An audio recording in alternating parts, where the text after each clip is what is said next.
Agaseke k'amakuru mu Karere ngapfunduriye muri Kongo Kinshasa. Isosiyete y'abashinwa GRC yamaganye igitero cyagabwe ku bakozi bayo n'abasirikare bo mu ngabo za Kongo FARDC ikare mu ntara ya Tanganyika. Iyi sosiyete y'abashinwa ikora mu mujyi wa Kabimba muri teritwari ya Karere. Yohereje bari umuyobozi wa teritwari kuwa kane. Radio Kapiyoze ko muri inyandiko GRC ivuga ko yakiriye ibirego by'abakozi 13 bayo ku bijyanye n'igitero cyagabwe n'abasirikare ba FARDC igihe bavaga ku kazi, ariko kandi bakiba amafaranga menshi n'ibicuruzwa by'agaciro. Sosiyete yasobanuye ko abandi basirikare bateye hafi y'amacumbi yagenewe abakozi b'abashinwa bagaba ibitero aho bakorera. Inyandiko ivuga ko ari ukwinjira mu ruganda mu buryo butemewe n'amategeko. GRC ubuyobozi bwa teritwari ko hongerwa ingufu mu kurinda abakozi bayo n'umutungo wabo, ishimangira ko ibyo bikorwa bishobora guhungabanya ibikorwa ndetse bigashyira abakozi b'abashinwa mu kaga. Umuyobozi wa brigade ya 22 ya FARDC Jean Fabien Dunia Kashindi yavugana na Radio Kapiyoze ko atamenyesheje ibyo dosiye, gusa yasirenje kugenzura ibyo birego kandi ahamagarira GRC kuvugana n'ubuyobozi bukuru bwa gisirikare. Umuyobozi wa teritwari ya Karemi ntabwo yashoboye kuboneka kuri Radio Kapi ngo agire ibyo asobanura. Hagati ariko kandi Darius Kitoka, perezida w'ishyirahamwe ry'itangazamakuru ry'igihugu rya Kongo muri Kivu y'Amajyepfo akaba n'umuhuzabikorwa w'ikigo gishinzwe gukurikirana itangazamakuru, yinjiye ku mugaragaro mu ihuriro FCR rwanya ubutegetsi. Ikinyamakuru Media Kongo cyanditswe bwana Kitoka ari umwe mu magana y'abitabiriye amahugurwa y'ingengabitekerezo muri teritwari ya Rucuru yabaye nyuma y'ibyumweru byinshi nyuma yo gufatwa kwa Bukavu bikozwe n'inyeshyamba za M23. Umwarimu wa kaminuza Darius Kitoka yifatanije n'abandi banyamakuru, impirimbanyi za societe civile n'abanyapolitiki binjiye muri iri huriro rya M23 rirwanya ubutegetsi. Nararanganije amaso y'inyamakuru byandikirwa muri Uganda, abanyamakuru bakiza amakaramu ku mapuro barandika manitwari impungenge ko ubutumwa bwa Jean Muhoozi kenerwa ku rubuga rwa X bushobora gutera umwuka mubi hagati ya Kinshasa na Kampala kuko akomeje gushinjwa ubushotoranyi. Ikinyamakuru Daily Monitor cyavuze ko igisirikare cya Kongo cyagaragaje ko kitazihanganira amagambo atangazwa ku rubuga rwa X n'umugaba mukuru w'ingabo za Uganda Jean Muhoozi kenerwa bakivuga ko nibikomeza gutyo nacyo kizasubiza. Uganda na Kongo bafatanya mu bikorwa bya gisirikare byo guhashya ibyihebe byo muri ADF. Gusa Jean Muhoozi kenerwa umugaba mukuru w'ingabo za Uganda usanzwe ari umuhungu wa Perezida Museveni akunze kuvuga amagambo ashyigikira umutwe wa M23 cyangwa se akanenga imikorere y'ingabo za Kongo. Aya nyuma yateje ikibazo. Jean Muhoozi ngo yavuze ko guverineri wa gisirikare w'intara ya Ituri Jean Ubankasha amazicwa. Aya magambo yarakaje abo ingabo muri Kongo Kinshasa. Umugaba mukuru wungirije w'igisirikare cya Kongo FARDC Lieutenant General Jacques Chaligonza Nduru yavuze ko amagambo atangazwa na Jean Muhoozi kenerwa ubuyobozi bw'ingabo z'ibihugu byombi zayaganiriyeho kandi Kongo isaba ko bihagarara. Ati twagaragaje ko byatubabaje, bigaragaza ko bitadushimisha, ntabwo tubyemera. Ntabwo Jean Muhoozi akwiye gutera ubwoba guverineri washyizweho byemewe akaba akorera hano muri Ituri, ibyo ntabwo biri mu nshingano ze. Uyu musirikare wa Kongo wagaragaza uburakari yavuze ko urubuga rwa X Jean Muhoozi akoresha bikwiye gusobanurwa ko ibyo avuga ari wo murongo w'igisirikare cya Uganda, ariko yemeza ko ubuyobozi bw'ingabo budakorera ku rubuga rwa X.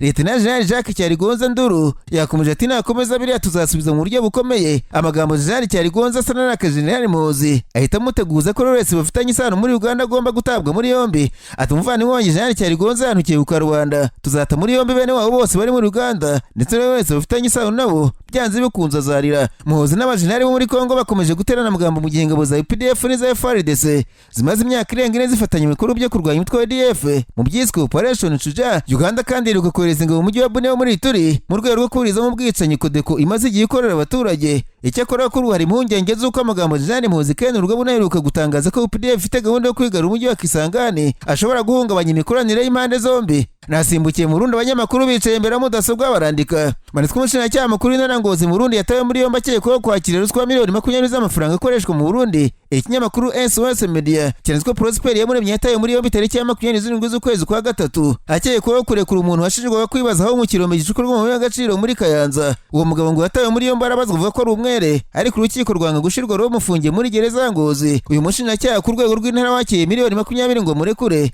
bivuga ko asanzwe amenyereye muri gahunda za ruswa y'amafaranga menshi akarekura abakekwaho ibyaha. Ubu nawe afungiye muri gereza ya Mpimba. SOS Media yavuze ko itabwa muri yombi rya Prosper Yamuremye ryahagurukije abarundi. Bavuze ko niba ko leta y'Igitega irajwe ishinga no gutanga ubutabera ikarwanya ruswa ikwiye kumuhera bakaba kabarore kuba biciye bigacika. Abategetsi Burundi ntibaragira icyo bavuga kuri iyi dosiye y'iki gifi kinini, ariko Rwanda ngo ubona ko ari umutego bwiteze kuko nadahanwa byihanukiriye biraba byerekana ko kuvuga kurwanya ruswa ari amagambo gusa. Ubucamanza bwa Gitega ngo nubwo atari kenshi buhana abakekwaho za ruswa, ariko ngo hamwe n'icyaha yari umutegetsi ahanwa nibura gufungwa imyaka iri hejuru y'10 kandi agacibwa n'amahazabu agaragara. Agaseke k'amakuru mu Karere ngapfundikire muri Kenya, abanyamakuru bakoze ba muri no barandika banatwishyira muri ry'abize ubuganga bakanabukura muri Kenya ryamaganye ishyirwa ku mwanya wa Minisitiri w'Ubuzima kwa Deni Duwale rivuga ko rihagaze ku maguru abiri. Ryemeza neza ko uyu mugabo ntacyo azamara muri Minisiteri y'Ubuzima kuko atazi ko urwego rw'ubuzima rw'igihugu ruhagaze. Ikinyamakuru The Kenyanizi cyanditswe perezida w'urwego yavuze ko niba Deborah Barasa perezida William Ruto aherutse kuvana kuri uyu mwanya kuko ngo wabonaga ko uyu mwanya yazabishobora. Urwego ruvuga ko wazanye Aden Duale kimwe n'uwari wazanye Susan Nakumica kuko atari umuganga atarumva uburemere n'inshingano z'abaganga kugeza ubwo yemeye ko abakozi kwa muganga bose bajya mu myigaragambyo, abaturage bakagwa kwa muganga babuze ubitaho. Uru rwego rwavuze ko Muhoozi Deborah Barasa nk'umuganga we yumvaga neza agaciro ka muganga kugeza ubwo bateguye imyigaragambyo akayiburizamo. Rukaba rubona ko kuba perezida Ruto yongeye guha iyi minisiteri umuntu utari umuganga nta kabuza ubuzima bw'abaturage burutishije politike. Bwana Aden Duale urwego rwasabye ko atagomba kugira minisiteri y'ubuzima ikibuga cya politike, ahubwo akwiye kumva abaganga ndetse n'imibereho yabo, cyane cyane abimenyereza umwuga kuko usanga ari bafasha runini mu mavuriro. Naho umuhanga yakura agatsiko ka gisirikare kari ku butegetsi muri Guinea Conakry kahaye imbabazi aho ari umutegetsi wa gisirikare w'iki gihugu Musa Dadis Kamara nyuma y'igihe kitageze ku mwaka katuye gufunga imyaka 20 kubera ibyaha byibasiye inyoko muntu bijyanye na rimwe mu matsimbatsimba akomeye cyane yabayeho muri icyo gihugu. Itegeko teka ryasomwe kuri televiziyo y'iki gihugu cyo muri Afurika y'Uburengerazuba ryavuze ko yahawe imbabazi kubw'impamvu z'ubuzima. Muri 2009 ingabo yategekaga zarashe mu ikoraniro ry'abasabaga ko basubizwaho ubutegetsi bwa gisirikare zica abantu barenga 150, abagore benshi nabo bafashwe ku ngufu. Kamara yafashe ubutegetsi bwo wari perezida w'igihe kirekire Lansana Conte yapfaga muri 2008 yaje guhunga nyuma yuko habayeho igerageza ryo kumwica nyuma gato y'iryo tsembatsemba, ariko aza gusubira muri Guinea mu mwaka wa 2022 kugira ngo buranishwe ashimangira ko ari umwere. Kamara w'imyaka 61 urebye yari umusirikare utazwi ipeti rya kapiteni ubwo yoraga ihirika ry'ubutegetsi. Muri Nyakanga mu mwaka ushize yahamwe n'ibyaha hamwe n'abandi basirikare bakuru barindwi ku butegetsi bwe nyuma y'urubanza rwamaze amezi 22 kugirirwa imbabazi kwe kubaye nyuma y'itangazo rya mbere yabo muri iki cyumweru gishize ku butegetsi bwa gisirikare bwa Guinea buteganya kurinda iki kubabuza babo muri iryo tsembatsemba no kubahohotewe icyo gihe. Urukiko rwari rwategetse Kamara hamwe n'abandi bahamijwe ibyaha kuri izo ndishyi. Urubuga Justice Info rutangaza amakuru ajyanye n'ubucamanza mpuzamahanga ruvuga ko bigereranwa ko izo ndishyi zingana gutya hari amadolari y'Amerika 73 angana na miliyoni 144 z'amafaranga y'u Rwanda kuri buri mugore cyangwa se umukobwa wafashwe ku ngufu. Hari amadolari y'Amerika kandi 115,500 angana na miliyoni 63 z'amafaranga y'u Rwanda kuri umuntu wapfuye cyangwa se waburiwe irengero. Hari amadolari y'Amerika 57 angana na miliyoni 80 z'amanyarwanda kuri buri gikorwa cy'ubusahuzi, n'amadolari y'Amerika 23,000 angana na miliyoni 32 z'amafaranga y'u Rwanda kuri buri gikorwa cy'iyicarubozo. Mabwire kandi ko guverinoma y'Ubwongereza iri gushaka ibihugu byazayifasha kwakira bimukira ku buryo ubusabe bw'abashaka kujyayo bwajya busuzumirwa mu ibyo bihugu aho kuba mu gihugu cy'Ubwongereza. Umushinga wo kohereza mu bindi bihugu abimukira binjiye mu Bwongereza mu buryo bunyuranye n'amategeko wahagaritswe umwaka ushize bw'ishyaka ry'abakozi Labour Party ryajyaga ku butegetsi bivuga ko amasezerano yasinywe hagati y'igihugu n'u Rwanda atakemura ikibazo cy'abimukira byongera buri munsi. Imibare y'urwego rushinzwe binjira n'abasohoka mu Bwongereza yerekana ko umwaka ushize aribwo hinjira abimukira benshi bageze ku 108 barenga,